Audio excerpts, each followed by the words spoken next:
Face to face programme ਦੇਖ ਰਹੇ ਦਰਸ਼ਕਾਂ ਦਾ ਮੈਂ ਸਵਾਗਤ ਕਰਦਾ ਹਾਂ। ਮੇਰੇ ਨਾਲ ਨੇ ਸ਼੍ਰੀ ਭਾਰਤ ਭੂਸ਼ਣ ਟਿੱਕੂ ਜੀ। ਅਸੀਂ ਗੱਲ ਕਰ ਰਹੇ ਹਾਂ ਕਸ਼ਮੀਰੀ ਪੰਡਤ ਕਿਹੜੀ ਮਜਬੂਰੀ ਵਸ ਆਪਣਾ ਜੰਮੂ ਕਸ਼ਮੀਰ ਛੱਡ ਕੇ ਪੰਜਾਬ ਜਾਂ ਹੋਰਨਾਂ ਰਾਜਾਂ ਦੇ ਵਿੱਚ ਇੱਥੇ ਆ ਕੇ ਵਸੇ। ਟਿੱਕੂ ਜੀ, ਜਦੋਂ ਤੁਸੀਂ ਉੱਧਰੋਂ ਆਏ ਕਿੰਨੇ ਕੁ ਪਰਿਵਾਰ ਹੈ ਜਿਹੜੇ ਤੁਸੀਂ ਕਹਿ ਸਕਦੇ ਹੋ ਪੰਜਾਬ ਦੇ ਵਿੱਚ ਆ ਕੇ ਵਸੇ ਹੈ? कश्मीरी पंडित जो कश्मीर से निकल गए उनकी तादाद है कम से कम 7 लाख जी 1990 में। जी आज के डेट में हम देखेंगे, आप अंदाज़ा लगा सकते हैं कि उनकी तादाद कितनी हो जाएगी होगी। जहाँ तक हमारी पंजाब का सवाल है, हमारे पंजाब में जब हम 1990 में हमने पंजाब एंटर कर दिया है, यहाँ पर 12 या 13 डिस्ट्रिक्ट हैं। आज के डेट में 21 डिस्ट्रिक्ट हैं। 21 district from Mohali up to Tarn Taran up to Patti, कम से कम 15 से 20 हज़ार परिवार हम यहाँ पर रहते हैं। जी ठीक है जी। हम क्यों रहते हैं यहाँ पर? We are very very thankful to the people of Punjab, जी जिन लोगों ने हमें सहारा दे दिया, जिन लोगों ने हमें रोजी रोटी का मतलब साधन कर दिया, जिन लोगों ने हमें प्यार दिया, उनकी प्यार की वजह से हम 25 साल से यहाँ पर रह रहे हैं। जी अच्छा, मैं यहाँ पर हम रह रहे हैं मोहाली डिस्ट्रिक्ट में। मोहाली डिस्ट्रिक्ट में कम से कम 15 से 1700 फैमिलियाँ इस वक्त रहती है। जी नंबर एक, यहाँ पर जो डेमोक्रेटिक प्रोसेस होता है, इलेक्शन जिसको बोलते हैं हम, ठीक 1990 से आज तक, चाहे यहाँ पर म्यूनसिपलिटी का इलेक्शन हुआ, टाउन एरिया का इलेक्शन हुआ, असेंबली का इलेक्शन हुआ या मतलब पार्लियामेंट का इलेक्शन हुआ, हम कश्मीरी पंडितों ने बड़े ज़ोर से मतलब बड़ी हिम्मत से उसमें मतलब हिस्सा ले लिया। हमारे सरकार, यहाँ की सरकार ने हमारे वोटर कार्ड बना दिए, हमें वोटर लिस्ट, हम इनमें बिल्कुल शमूलियत करते हैं और अपने वोट का, अपने हक का इजहार करते हैं। ਟਿੱਕੂ ਜੀ, ਜਦੋਂ ਤੁਸੀਂ ਜੰਮੂ ਕਸ਼ਮੀਰ ਛੱਡ ਕੇ ਇੱਥੇ ਪੰਜਾਬ ਦੇ ਵਿੱਚ ਆਏ ਤਾਂ ਕਿ ਇੱਥੋਂ ਦੀਆਂ ਰਾਜ ਸਰਕਾਰਾਂ ਨੇ ਤੁਹਾਡੀ ਬਾਂਹ ਫੜੀ ਜਾਂ ਤੁਹਾਡੇ ਮੁੜ ਵਸੇਬੇ ਦੇ ਲਈ ਕੋਈ ਉਪਰਾਲਾ ਕੀਤਾ ਇਹਨਾਂ ਨੇ? हमने जहाँ तक जब हम यहाँ पर आ गए, हमने बहुत बार सरकार से मिले कि भाई हम कश्मीर से बेघर हो गए हैं, हमारा कोई रास्ता निकालिएगा, या तो हमें कश्मीर वापस भेजिए या तो हमारी सेटलमेंट करिए। लेकिन राज्य सरकार का एक फैसला आ गया कि एक सोसाइटी बना दीजिए, आप जी कश्मीरी माइग्रेंटों की सोसाइटी बना दीजिए। तो हमने यहाँ की राज्य सरकार की मेहरबानी से एक सोसाइटी बन गई। हमारी एक सोसाइटी है, उसका नाम है Kheer Bhawani cooperative house building society. उसमें सिर्फ जो भी मेंबर है वो सिर्फ कश्मीरी माइग्रेंट है। उसके बाद हम सरकार के पास गए। जी मैं खुद बादल साहब के पास 2-3 बार गया। बादल साहब से हमारी मीटिंग हुई। बादल साहब और बाकी उनकी टीम कंसर्न जो ऑफिसर्स या डिपार्टमेंट से, उन्होंने सर्वे करके एक चीज़ बताया कि मोहाली में कोई ज़मीन वमीन हमारे पास नहीं है कि जो हम आपको दे पाएंगे या सब्सिडाइड रेट पर। जी बादल साहब ने बहुत कोशिश की कि हम इनको किसी भी न किसी तरह हेल्प कर दें। आज के डेट में मैं आपके माध्यम से बादल साहब, सुखबीर जी और अगर इस हुकूमत को, पंजाब की हुकूमत को हाथ जोड़ के विनती करता हूँ, अगर आपके पास मोहाली में पुड्डा या गमाडा के अंडर कोई ज़मीन नहीं है जो आप हमें सब्सिडाइड रेट पर दे गए, जो नेदे डेढ़े मतलब हमारे गाँव है, वहाँ पर पंचायती ज़मीन है, उसमें से थोड़ा हमें कुछ कोई ज़मीन दे दीजिए ताकि हम अपनी झोंपड़ी वहाँ पर बना जाए, ताकि हम भी अपने बच्चों का पालन ਟਿੱਕੂ ਜੀ, ਮੋਹਾਲੀ ਦੇ ਵਿੱਚ ਜਿਸ ਤਰ੍ਹਾਂ ਤੋਂ ਗੱਲ ਕੀਤੀ, ਮੋਹਾਲੀ ਦੇ ਵਿੱਚ ਕਿੰਨੇ ਕੁ ਪਰਿਵਾਰ ਹੈ ਜਿਹੜੇ ਇਸ ਤਰ੍ਹਾਂ ਦੇ? मोहाली में इस वक्त कम से कम सिर्फ मोहाली टाउन में एक फेज से लेके या सेक्टरों में कम से कम 700 से लेके 800 परिवार होंगे जी। ਜੀ ਟਿੱਕੂ ਜੀ, ਜਦੋਂ ਤੁਸੀਂ ਉੱਧਰੋਂ ਛੱਡ ਕੇ ਆਏ ਹੋ, ਇੰਨੇ ਸਾਲ ਗਏ, 24 ਸਾਲ ਦਾ ਜਿਹੜਾ ਅਰਸਾ ਬੀਤ ਗਿਆ, ਦੁਬਾਰਾ ਕਦੇ ਦਿਲ ਨਹੀਂ ਕਰਦਾ ਕਿ ਜਾ ਕੇ ਫਿਰ ਆਪਣੀ ਜਿਹੜੀ ਹੈ ਉੱਥੇ ਜਨਮ ਭੂਮੀ ਹੈ ਜਿਹੜੀ ਕਿ ਜਾ ਕੇ ਉੱਥੇ ਅਸੀਂ? उस बारे में मैं ये कहूँगा कि हर एक आदमी का एक एम होता है। जिस धरती पर मैंने पहली सांस ले ली है, मैं उसी धरती पर आखिरी सांस ले लूँ। जी मैं रिसेंटली 2013 में कश्मीर चला गया। जी मेरा भी एक ज़मीन का डिस्प्यूट था। मैंने रिलीफ कमिश्नर जम्मू को रिक्वेस्ट कर दिया कि मेरी ज़मीन पर किसी ने कब्जा कर दिया, नाजायज़ कब्जे गए। उसने मेरा कागज़ डिविजनल कमिश्नर कश्मीर को दे दिया। डिविजनल कमिश्नर डीसी को दे रहा है, डीसी एसडीएम तहसीलदार को दे रहा है। ऑर्डर आ गए कि भाई जो भी वहाँ पर इसकी तारबंदी होगी, इसकी एनक्रोचमेंट उसको हटा दीजिएगा। लेकिन जब हम गए, मैं 15 दिन के बाद वहाँ पर खा लिया, वहाँ पर कोई एक्शन नहीं है। अगर आप कानून की तरफ से कोई किसी आर्डर निकालो, जिसको हम सिटे बोलते हैं, सिटे इम्प्लीमेंट नहीं होता, कानून का आर्डर कश्मीरी पंडितों के लिए वहाँ पर नहीं होता है। इसलिए हमारी तरफ से हम बादल साहब से रिक्वेस्ट करते हैं। बादल साहब कश्मीर की हालत पूरी जानते हैं, सुखबीर जी भी जानते हैं। हम उनसे हाथ जोड़ के विनती करते हैं कि हमें जो नज़दीक चाहे मतलब मौली डिस्ट्रिक्ट में जो भी कोई गाँव है, जो भी कोई पंचायती ज़मीन है, हमें वो कुछ सबसाइड रेट पर दे दिए या हमें फ्री तौर दे दिए, और हमें बीपीएल की तौर पर हमें भी मतलब ना रिकमेंड किया जाए। ਜਿਸ ਤਰ੍ਹਾਂ ਤੁਸੀਂ ਟਿੱਕੂ ਜੀ ਬੀਪੀਐਲ ਦੀ ਗੱਲ ਕੀਤੀ ਹੈ, ਕੀ ਤੁਹਾਨੂੰ ਸਰਕਾਰ ਵੱਲੋਂ ਕੋਈ ਹਰ ਮਹੀਨੇ ਕੋਈ ਮੁਆਵਜ਼ਾ ਦਿੱਤਾ ਜਾਂਦਾ ਹੈ ਜਿਹੜੇ ਉਧਰੋਂ ਉਜੜ ਕੇ ਆਏ ਆ ਲੋਕ? पंजाब गवर्नमेंट की तरफ से पहले यहाँ पर 460 रुपये दिया जाता था, लेकिन कुछ चेंज आने के बाद यहाँ पर 2,000 4 आदमियों के परिवार को देते हैं जी। ये पंजाब, ये मोहाली में नहीं, पंजाब के सब हर एक डिस्ट्रिक्ट में जी। तो अब इतनी महंगाई बढ़ गई जी। इतनी महंगाई बढ़ गई, हर चीज़ में महंगाई बनी। इन मुश्किल हालात में हम उस 2,000 से क्या करें अपने परिवार को? जी। हम कोई सरकारी मुलाजिम नहीं है, प्राइवेट सेक्टर में आपको पता है कि कितना तनख्वाह होता है, क्या करते हैं क्या नहीं करते हैं।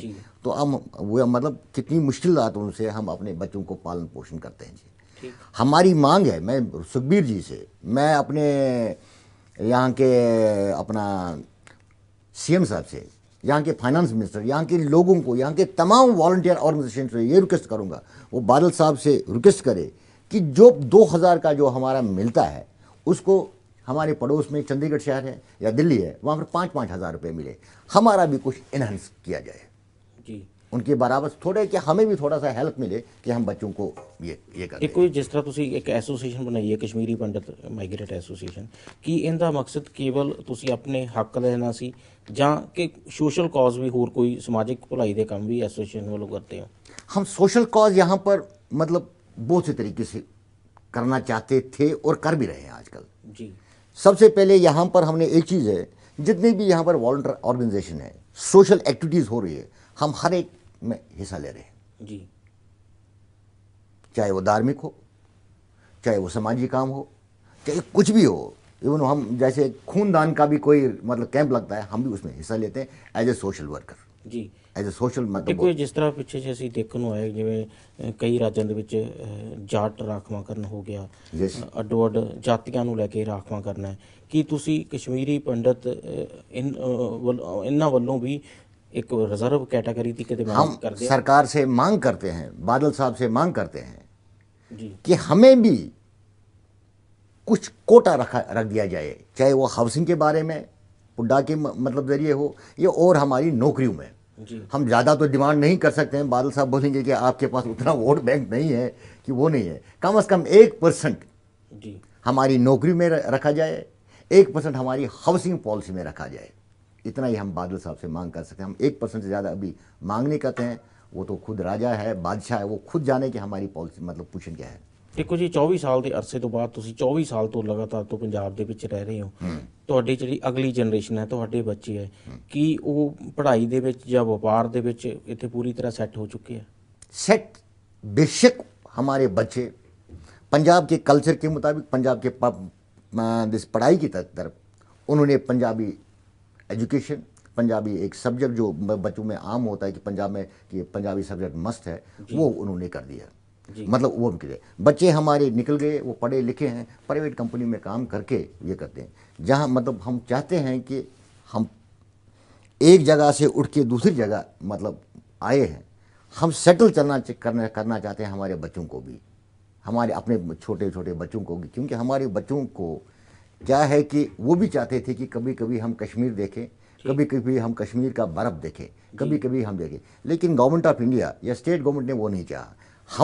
मैंने ज़ाती तौर 2-3 बार मतलब ये सरकार से भी रिक्वेस्ट किया था और लिखा भी था जी। अगर आप कश्मीरी पंडितों को कश्मीर वापस लेना चाहते हैं जी। इसमें एक रास्ता है। क्या रास्ता है कि कश्मीरी पंडितों को आप 3 हिस्सों में डिवाइड करिए एज के हिसाब से, जैसे 1 से 20 साल, 20 से 50 साल, 50 से 60 साल। इसी तरह कश्मीरी मुसलमानों को भी आप डिवाइड कर दीजिए 1 से 20, 20 से 50, 50 से ऊपर जी। जिस तरह हमारे ex prime minister Shri Atal Bihari Vajpayee ji ने पाकिस्तान जाके, पाकिस्तान से खुद जब मतलब हम कहेंगे वो रास्ते से जाके, वहाँ पर उन्होंने एक नया प्रोग्राम कर दिया है जिसको बोलते हैं पीपल टू पीपल कॉन्टैक्ट जी। हम चाहते हैं कि मतलब स्टेट गवर्नमेंट से को हम रिक्वेस्ट करते हैं सेंट्रल गवर्नमेंट को, वो भी एक ऐसा तरीका बनाए कि हम पीपल टू पीपल कॉन्टैक्ट बन जाए एज के हिसाब से, ताकि उस यंग जनरेशन, वहाँ की जनरेशन और यहाँ की जनरेशन को पता चले कि हम लोग कैसे हैं, हमारा कल्चर कैसा है, हमारा उठना बैठना है। क्यों? अगर आप वो नहीं करेंगे जी कि जो हमारी आने वाले बच्चे हैं वो समझेंगे कि कश्मीर भारत का एक हिस्सा नहीं है। जी हम चाहते हैं कि कश्मीर भारत का हिस्सा रहे, जी अटूट हिस्सा रहे, ताकि हमारी जनरेशन जो आने वाली है वो भी कश्मीर जाए, जी एज ए टूरिस्ट जाए, एज ए कुछ जाए, मगर जाना चाहे उनको भी पता चलेगा वाकई तौर कश्मीर एक बिल्कुल हिंदुस्तान का एक हिस्सा है, अटूट हिस्सा है। उससे हमें ਇਹ ਕੋਈ ਜਾਂਦੇ ਜਾਂਦੇ ਤੁਹਾਡੇ ਤੋਂ ਪੁੱਛਣਾ ਚਾਹੁੰਦਾ, ਜਿਸ ਤਰ੍ਹਾਂ ਪਹਿਲਾਂ ਵੀ ਗੱਲ ਕੀਤੀ ਕਿ ਖਾਸ ਕਰਕੇ ਜੰਮੂ ਕਸ਼ਮੀਰ ਹੈ ਜੇ ਇੱਕ ਸਵਰਗ ਹੈ, ਹਿੰਦੁਸਤਾਨ ਦਾ ਇੱਕ ਸਵਰਗ ਹੈ, ਹਿੰਦੁਸਤਾਨ ਦਾ ਇੱਕ ਅਟੁੱਟ ਅੰਗ ਹੈ। ਤੁਸੀਂ ਨਹੀਂ ਸੋਚਦੇ ਕਿ ਕੁਝ ਮਾੜੇ ਅਨਸਰਾਂ ਦੇ ਕਰਕੇ ਜੰਮੂ ਕਸ਼ਮੀਰ ਜਿਹੜਾ ਤਰੱਕੀ ਤੋਂ ਥੋੜਾ ਜਿਹਾ ਵਾਂਝਾ ਰਹਿ ਗਿਆ, ਤਰੱਕੀ ਉਹਦੀ ਰੁਕੀ ਹੈ?